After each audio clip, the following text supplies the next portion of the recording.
Hello and welcome to the FatBoss Guide to Garalon, 10-man normal in the heart of fear. Hello. Yes, this fight is very nice. I do like it Yeah, I like this fight. It's good. It's very clever how it works, and it's nice and easy as well. It's not too difficult. For this encounter, you want to bring 1 to 2 tanks, 2 to 3 healers, and a mixture of DPS. And it is important that you do bring a mixture of DPS. You don't really want to stack melee, and you don't really want to stack range. I suppose you could, but having melee DPS is very good, and you'll understand why in a moment. Now, this boss has a series of mechanics, and we're going to go through them one by one, and we're going to start off with pheromones. Now, pheromones is a debuff that is placed on you, and it will make you do ticking damage on the whole raid, as well as have the boss fixate on you.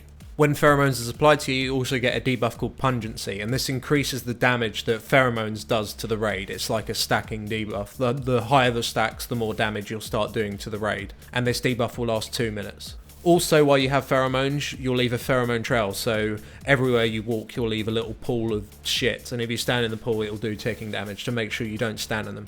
Now, with pheromones, you can't have them forever because the pungency stacks get to a point where you'll be just one shot in the raid. So what you do need to do, you do need to switch who has the pheromones, and the way you do this is literally just by standing next to them, like Professor Putricide with the disease on in ICC on Heroic. It's very similar to that. It works exactly the same way, more or less. So if you do need to switch the pheromones, which you will need to do, then you literally just go stand next to the person who has pheromones and keep doing what they're doing. Now, while you do have pheromones, now what you want to be doing is literally just kiting the boss around the outside of the room and just trying to leave those pools right up against the wall so you have as much space as you want to move, and just try and stand far away from the boss for his other mechanics, which we'll talk about in a bit.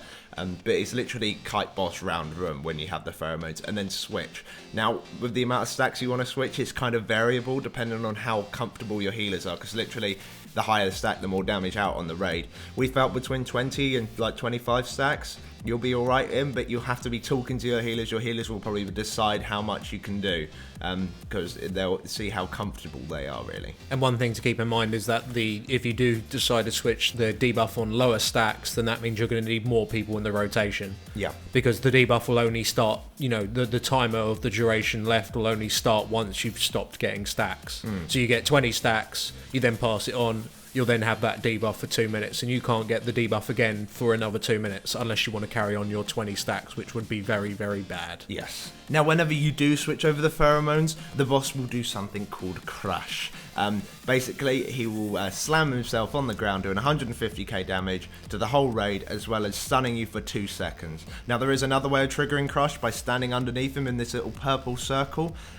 This should never happen. This will just trigger unnecessary damage to the raid, as well as if you are under the circle still while he finishes his crush, you'll be insta-killed.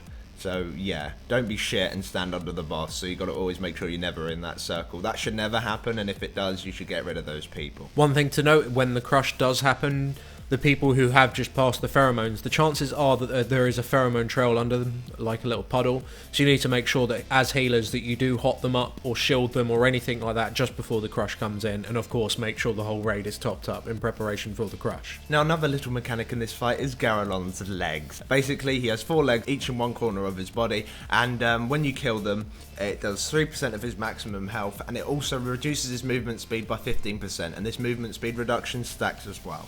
Now, the legs themselves each have little circles as well, and when you stand inside them, you will do 100% more damage to that specific leg, and that's why melee are so good for this fight, because the boss will be consistently moving around, and having the melee be able to deal damage on the move and be nice and close up and stuff like that, it's just very, very helpful, as well as cleaving off the legs onto the boss. Even though that was slightly nerfed, you can still do that, and it's still really good. So that's why you really want to bring melee for this fight. And the legs will respawn after so long. Now, on top of this, the boss has got an ability called Furious Swipe, and this is like a shockwave that's in front of him. And if 2 players don't get hit by this, 2 players or more players don't get hit by this, then the boss will gain a buff called Fury, and this increases his damage by 10% and his movement by 10% for 30 seconds, and it does stack. And Furious Swipe does happen quite frequently, which means you need to have 2 people get hit by that every single time. So the people that you want to get hit by this is both your tanks. However, if you decided to bring 1 tank, then just have a plate-wearing DPS get hit by it instead. So a Death Knight or a Ret Paladin or an Arms Warrior, something like that.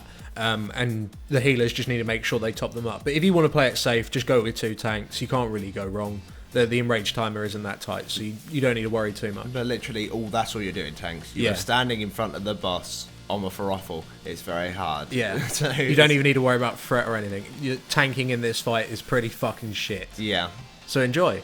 So there's more or less all his abilities, and essentially all the fight is just doing the pheromones correctly, making sure that you switch on the correct amount of stacks, whatever stacks your healers are comfortable with, and kiting the boss without getting hit by the Furious Swipe. Using the edges of the room, making sure all the trail pools aren't in the raid or all over the place, just making it nice and neat and tidy, and it's just nuking the boss and nuking the legs. You want to have all your raid just stacked up in the middle. You want your range to be nuking mainly the body. Dotters can dot the legs if they want, and melee killing the legs because, you know, that's what they're best for.